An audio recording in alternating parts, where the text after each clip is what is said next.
Assalomu alaykum aziz do'stlar. Bugun sizlar bilan zo'r mavzuni ko'tarmoqchiman. Ya'ni 2 oydan beri shakar yemayapman. Deyarli 3 oy bo'lib qoldi va hayotimda qanaqa katta, zo'r o'zgarishlar bo'lganini sizlarga gapirib bermoqchiman va shu narsani o'zingizlarda qo'llasanglar qanaqa natijalar bo'lishi haqida gapirib bermoqchiman.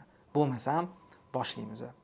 Xullas, shakar yemaslik meni hayotimga qanaqa zo'r va katta o'zgarishlar olib kirdi. Birinchi katta o'zgarish bu uyqusizlikdan qutulish. Ya'ni men uyqum yaxshi emas edi. Har doim kechasi soat 1, 2, 3, 4 qilib uxlardim. Uxlamas edim, ko'zimni yumsam uyqum qochib ketardi va hokazo va hokazo. Ya'ni bu muammo menimcha barcha yoshlarda bor hozir. Kechasi uxlamaslik bu insomniya kasalligi bor va bu kasallikni rivojlantiradigan narsalardan bittasi shakar ekan. Chunki shokolad, morojniy, napitkalarni juda ham yaxshi ko'rganligim uchun, ayniqsa kechki payt ishlardim va bularni yeganligim uchun men yaxshi uxlamas edim.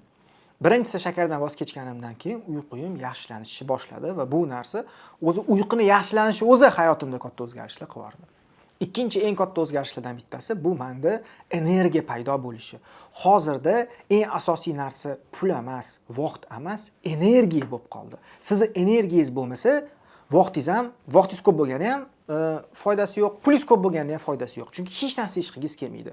Ko'pchilik yoshlarda kuchli depressiya, energiyasizlik, shijoatsizlik, hech narsa qilgingiz kelmaslik juda ham mashhur bo'lib ketdi, juda ham keng tarqalib ketdi. Nimani hisobiga? Chunki odamlarda energiya yo'q. Va bu narsa eng katta sababchisi bu shakar hisoblanadi. Nimaga? Chunki biz shakarli mahsulotlarni yeganimizda, shakar yeganimizda bizning miyamizga dopamin tez yetib boradi, undan keyin tez yo'q bo'lib qoladi. O'shaning hisobiga bizda energiya o'ynaydi, skachok energiya bo'ladi. Bir energiyamiz ko'payib ketadi, bir tushib ketadi va oxir-oqibat biz energiyasizlik kasalligiga mubtalo bo'lib qolamiz. Shakardan voz kechgandan keyin bo'lsa, bizda shijoat, energiya paydo bo'ladi. Men yoshligimda juda ham energiyaga boy bola bo'lganman. O'smir paytimda 17-18 yoshligimda juda ham shijoatli, qattiq ishlagim kelgan, harakat qilgim kelgan. Bu narsani men yo'qotib qo'yganman va shakardan voz kechganimdan keyin menga shu yoshligimdagi, o'smir paytimdagi shijoat menga yana qaytib keldi. Uchinchi men yutgan eng katta narsa, eng katta o'zgarishlardan bittasi bu kayfiyatimni normal bo'lishi. Tadbirkorga, katta muvaffaqiyatga erishmoqchi bo'lgan insonlarga последовательность kerak, ya'ni to'g'ri ketma-ketlik, balans kerak.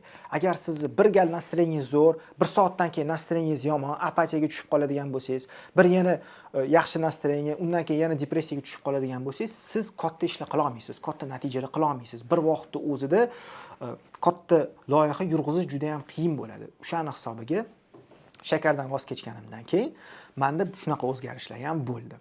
Undan tashqari menda yana 7 ta o'zgarish bo'lgan, lekin men shu videoning o'rtasida men aytib ketmoqchiman, imенно qanaqasiga men qutuldim o'zi. Men shakar yeyishdan qanaqa qutulganimni aytib bermoqchiman. Men o'zimni, miyamni dasturladim. Mana biz miyamizni to'g'ri programmalashtirishimiz kerak. Bu g'oya menga qatdan kelib qoldi. O'sha men yoshligimda psixologlarni ko'rganman. Ular masalan bir xil ko'p ujus kino ko'rganda qo'rquv paydo bo'lib qoladi. Shu qo'rquv qanaqa yo'qotish kerak bo'lsa, siz qo'rquvni tasavvur qilasizda, shu qo'rquvni kulgili qilib qo'yasiz.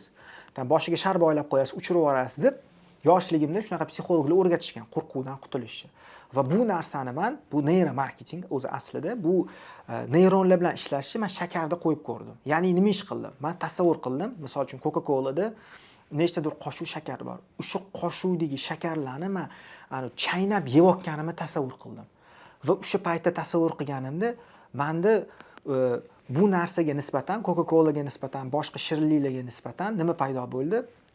Отказ paydo bo'ldi. Men уже yegim kelmay qoldi bu narsani. Tushundingizmi? Qanaqa qilib? Nimani hisobiga? Chunki men shakarni chaynayotganimni tasavvur qildim. Bu narsa zo'r rezultat beradi. Nimagaligini aytaman? Chunki siz ko'zingizni yumib turib hozir limon chaynayotganingizni his qilsangiz, mana his qilib ko'ring. Limonni chaynayapsiz. Sizda so'li fermentlari ajralishni boshlaydi. Miya real holat bilan real emas holatda ajrata olmaydi. Siz miyangizni qanaqa programmalashtirsangiz, shunaqa ishlaydi.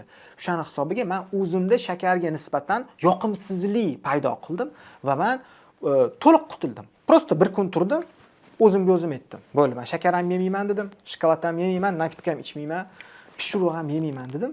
Va shu mana 2 oydan oshdi, 3 oyga yaqin vaqt bo'ldi. Men yemayapman. Ya'ni siz miyangizni to'g'ri programmalashtirsangiz, shakar tashlashingiz oson bo'ladi, chunki shakar tashlash o'zi aslida qiyin ish. Chunki bu narkotik aslida. Ya'ni shakar, tabak o'sha bu miyani tez o'ziga o'rgatib qo'yadi. O'shani hisobiga bundan voz kechish juda ham qiyin. Men qanaqasiga bir kunda tashlab yubordim, miyamni to'g'ri programmalashtirganligim uchun.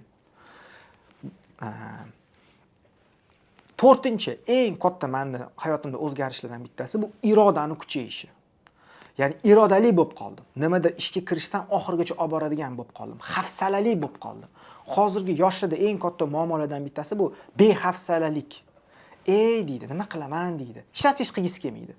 Ya'ni mana shu behafsalalikdan qutulishdan yo'ldan bittasi bu shakardan voz kechish. Shakardan voz kechishingiz sizda hafsalalik hissi paydo bo'ladi. Irodali bo'lib qolasiz. Ushlagan joyingizni oxirigacha olib borasiz. Tishlagan joyingizni uzib oladigan bo'lasiz.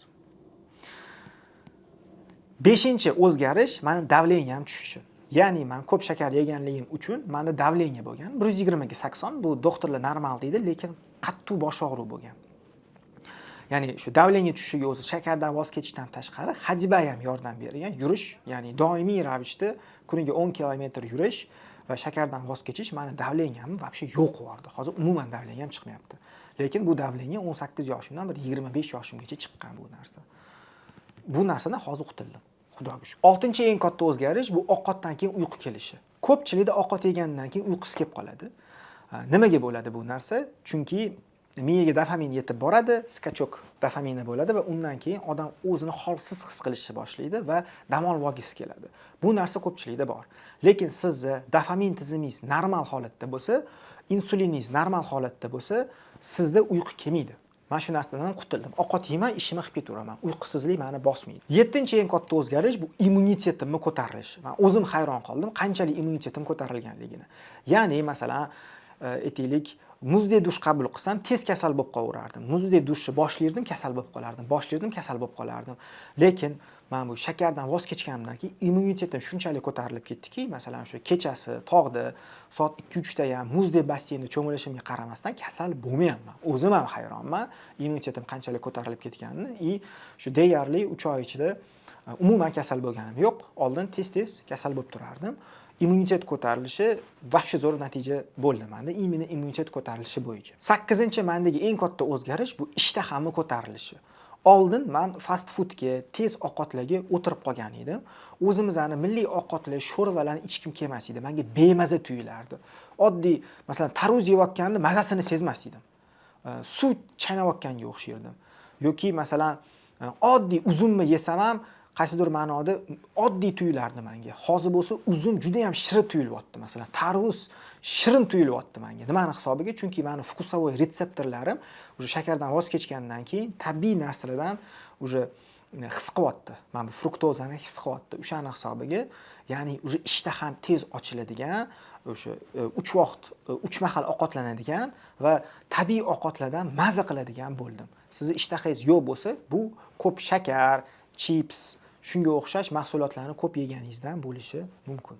9-chi eng katta o'zgarishlardan bittasi bu diqqatimni jamlash oson bo'lishi.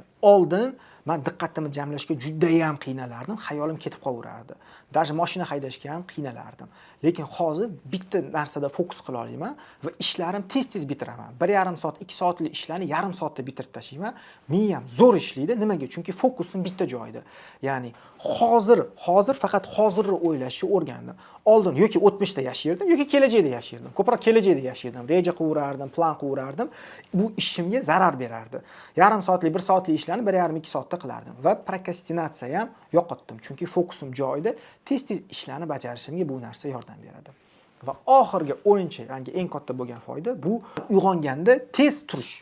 Masalan, ko'pchilikda bilaman muammo, ko'zini ochadi, ozgina o'tiradi, yana uxlab qoladi. Yoki o'zini uyg'ona olmaydi, ko'zini ochadi, lekin posteldan tura olmaydi. Ya'ni bu ham mana shu insulin, gormonlarning buzilishidan kelib chiqadi. Agar siz shakar yeyishni to'xtatsangiz, ertalab turganingizda bemalol uyg'ona olasiz. Uyg'ongandan keyin turib o'zingiz ishlaringizni qilib keta olasiz.